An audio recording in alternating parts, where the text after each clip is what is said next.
শরীয়তপুরের নড়িয়ায় ডিঙ্গামানিক ইউনিয়নের ৭৩ নং সরকারি প্রাথমিক বিদ্যালয়ের শতবর্ষী গাছ কর্তনের অভিযোগে এলাকাবাসী মানববন্ধন করেন। সোমবার বিকেল ৪ ঘটিকায় উপজেলার ডিঙ্গামানিক ইউনিয়নের আহমেদনগর বাজারে প্রায় শতাধিক লোক ঘণ্টাব্যাপী মানববন্ধনে উপস্থিত ছিলেন। এ সময় এলাকাবাসী ঘটনার সঙ্গে জড়িতদের বিচারের দাবি জানায়। জানা যায় ৭৩ নং কাঠহুগলি সরকারি প্রাথমিক বিদ্যালয়ের মাঠের পাশে বিদ্যালয়ের জায়গায় দীর্ঘদিনের ৪টি বড় আকারের শিলকরই গাছ লাগানো ছিল।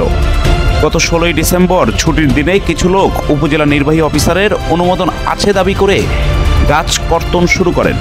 এমন অভিযোগ তুলেছেন মানববন্ধনে আসা এলাকাবাসী। পুরনো প্রাথমিক বিদ্যালয়, সেখানে কিছু গাছ ছিল, কড়ই গাছ ছিল, পরিচ্ছন্ন পরিবেশ সেটাকে অপরিচ্ছন্ন করে ফেলছে কিছু চুক্তি মহল, কে বা কারা জানি না, কার নির্দেশে করছে জানি না, বুঝতে পারতেছি না। তো এখানে আমরা উচ্চ মহলের কাছ থেকে আকুল আবেদন করছি এটাই যে তাদের তীব্র নিন্দা জানাচ্ছি এবং তাদের দৃষ্টান্তমূলক শাস্তি প্রদান। এ ব্যাপারে সুবিচারের দাবিতে উপজেলা নির্বাহী অফিসারের বরাবর একটি লিখিত অভিযোগও দায়ের করেন বলে জানান তারা।